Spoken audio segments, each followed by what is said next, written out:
So guys, eto na si Vivo Y17s, a predecessor of last year's Y16 but ngayon ay mas better na. It is now powered by MediaTek Helio G85 processor, a better camera and 50 megapixel main sensor with 8 megapixel selfie cam and a slightly better charging speed in 15 watts. For a better price of 6,999 pesos, can this be your next budget gaming phone? So let's find out in our unboxing and quick review.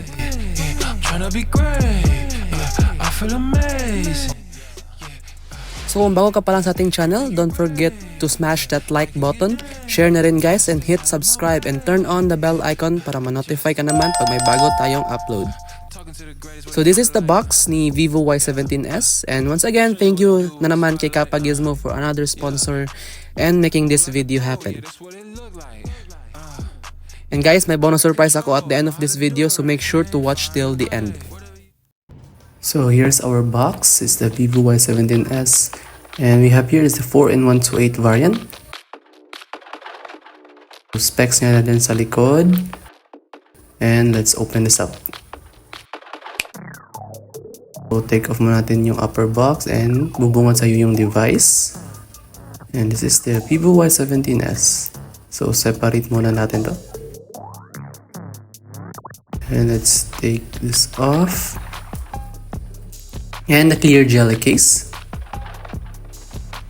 We have the manuals, the quick start guide, and our SIM ejector tool, and our USB Type-C cable, Type-C to Type-A with white accent, and our 15 watts charging brick.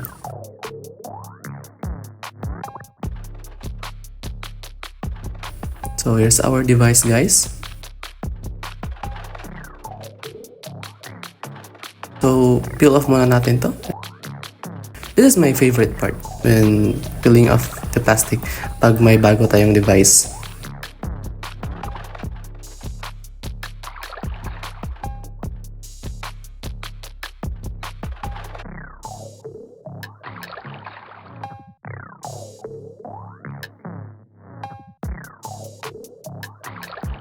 So, this is our device guys. It's plastic on the back.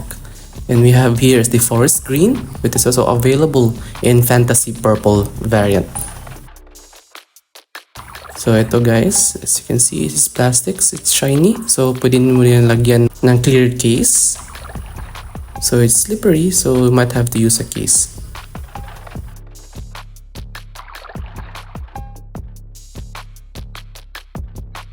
It's very matte finish, but has glitters. So on the bottom we have the Type-C port, the speaker grills, the noise cancelling mic, and the headphone jack. On the right side naman, nandyan yung kanyang power button / fingerprint scanner, and the volume rocker. On top, nandyan yung dual nano SIM tray, and the micro SD card slot. So great one, Vivo. And nothing on the left side. And yung camera module. And the Vivo branding niya guys. As you can see, they can lock each side. It's very boxy yung kanyang design.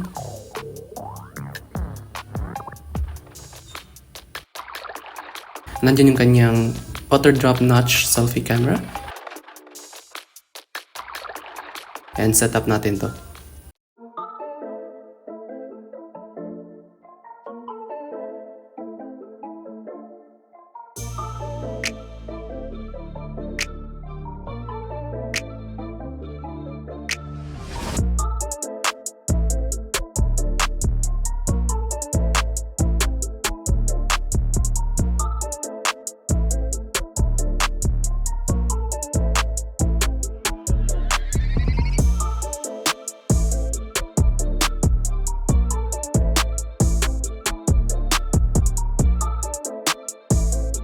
So let's talk about build and design.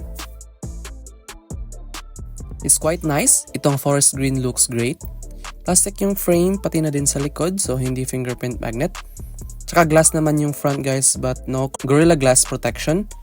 But speaking of protection, ito ay may IP54 rating, so protection from dust and water splashes. This device has single downward firing speaker, but take a listen sa quality niya.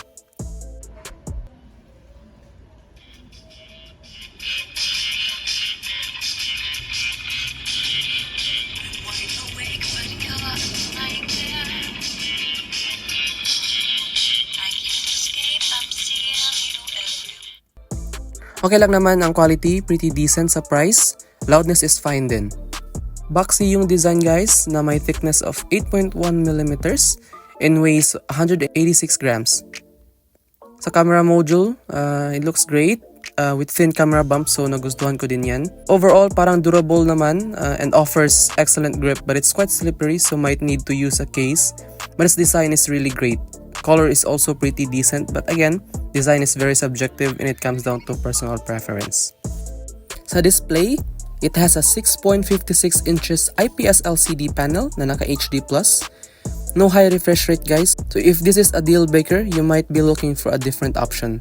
Ito ay may 83.8% screen to body ratio and 269 ppi. With a bit thick bezels and chin, pero it's not bad for its price naman. It has a peak brightness of 700 nits, which is okay for this price, but it's not great when you are using this device outside and might be a struggle to use. Display looks decent, colors are accurate, the large screen size is great, so it offers good viewing experience naman for budget level phone. And overall, decent na kanyang display, so no complaints on that. Under the hood, it is powered by MediaTek Helio G85 processor, paired with Mali G52 MC2 GPU. At sa gaming test naman, it can easily play Call of Duty Mobile in medium graphics and Firelight 84 on medium settings as well. We all know naman the capabilities of G85 sa gaming, but dito kay Y17s, I did notice some heating during long hours of gaming, but not that much, and wala masyadong frame drops. So overall, it offers a smooth gaming experience and excellent overall performance considering its price. For basic day-to-day tasks naman like social media or light games, it can easily handle that duty.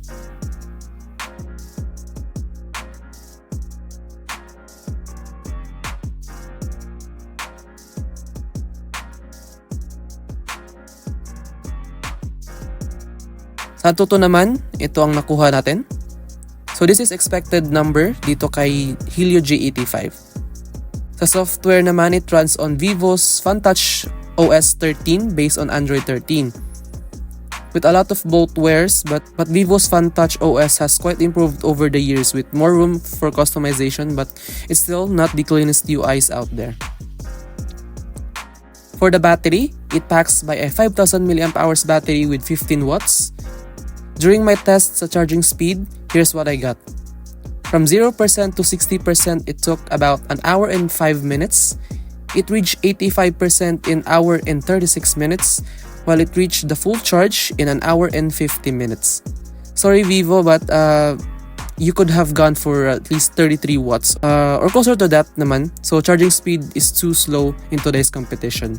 Overall, battery life is pretty decent. Naka 60Hz lang naman, so matagal battery life dito. On this device, can last for almost a whole day if usage is basic task including light to moderate gaming. For the cameras, it has a 50MP main sensor and a 2MP depth sensor. And I quite like it since most entry-level phones are choosing depth sensor more than macro lens. Here's the sample shots taken on the main sensor. Actually, photos are excellent. I'm a bit surprised of how good the details, the saturation which shows true to life colors, ganda din ng kanyang dynamic range, at the overexposed. Kahit naka-standard 12MP lang by default, photos are nice talaga. When turning on the 50MP naman, it adds more details but not that much. Overall, Vivo did a great job on its cameras for its price range. Ito naman sa night mode and low light.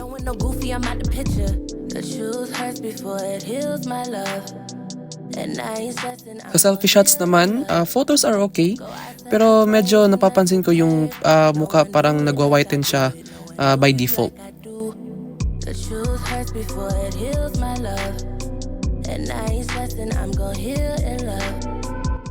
Sa video naman, main sensor can shoot up to 1080p 30fps. Details are fine but shaky, pero this is expected for its price. Selfie cam, may 1080p 30fps lang din. Pull up my mentions, I ain't missing you. Love you, I ain't dissing you. Slide around in that Bendy coupe. I'm okay, beating all the odds on a rainy day. You can keep the bags, I'm done with the game. Done with the lies, done with the pain. In terms of the pricing, for the 4 and 128 variant is priced at 6,999 and available in 2 color variants. So available to kay Kapagismo guys, so just visit their Facebook page and you can get a freebie. They ship nationwide, or you can visit their store at NCCC Victoria Plaza Davao or G Mall of Tagum.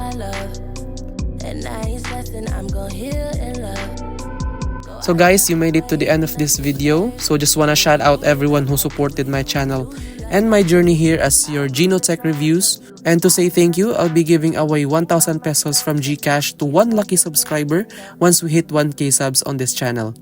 But make sure naka-follow ka sa Facebook page ko and kay Kapagismo. If di pa, link is in the description below. And paano ka mananalo ng 1,000 pesos.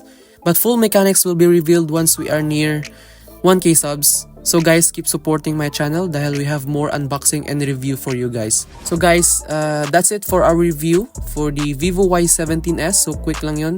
But overall, the price to specs ratio is decent for this device. You can get excellent cameras and performance, including the battery life, but lacks faster charging speed and as well as high refresh rate.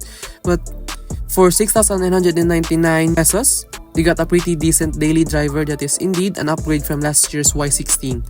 So guys, let me know down in the comments below which feature you like about Vivo Y17s.